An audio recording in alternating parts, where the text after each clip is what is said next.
Hello Tomasians! It's Paskuhan again! Ramdam na naman natin ang saya, ilaw at lamig ng Pasko dito sa UST. Tama ka bro! At ang dami nangyari this year gaya ng orientation ng mga freshmen, opening ng lights dito sa ating campus at syempre, yung pagsikat ng favorite girl group na BINI. Wow! BINI fan ka pala bro? Oo naman! Sino bang hindi nakakakilala sa kanila? Pero ngayong taon, lalo na ngayong Advent season, gusto ko lang itanong, ikaw ba ay binigo, binitawan, o biniyayaan?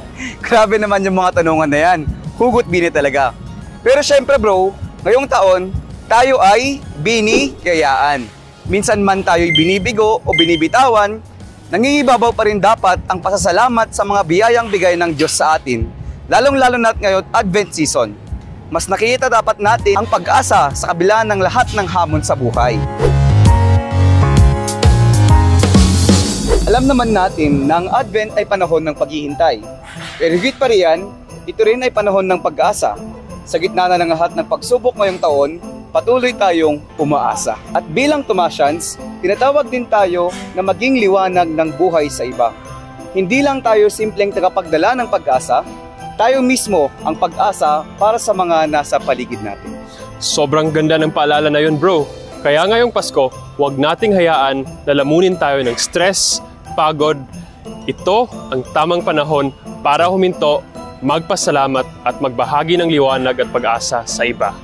Advent is a time to reflect on the plans of God for us. Minsan, hindi natin agad nakita ang resulta. Pero sa tamang panahon, matutupad din ang mga pangarap na inaalay natin sa Kanya. That's right bro. Tulad nung kanta ng BINI na ang nasa lyrics nila, huwag mag-alala, ang buhay ay di karera. Di natin kailangan magmadali o ikumpara ang sarili sa iba. Kaya huwag mawawalan ng pag-asa kahit ikaw ay binigo, binitawan, because Advent is a season not only of waiting, but also a season of hope. Sa bawat ngiti, kanta at liwanag ng Paskuhan, lagi nating tatandaan na tayo ay pag-asa ng isa't isa.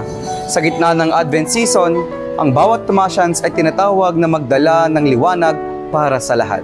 Ang Paskuhan ay higit pa sa isang selebrasyon. Ito ay paalala na kahit gaano kahirap ng ating pinagdadaanan, may dahilan para magpasalamat at magbigay ng pag-asa. Kaya ngayong Pasko, tandaan natin, tayong mga Tomasians ang nagdadala ng liwanag at pag-asa. Kasama ang gabay ni Kristo, ipasa natin ang liwanag sa iba. Mula sa amin dito sa UST, isang maligayang Pasko sa inyong lahat.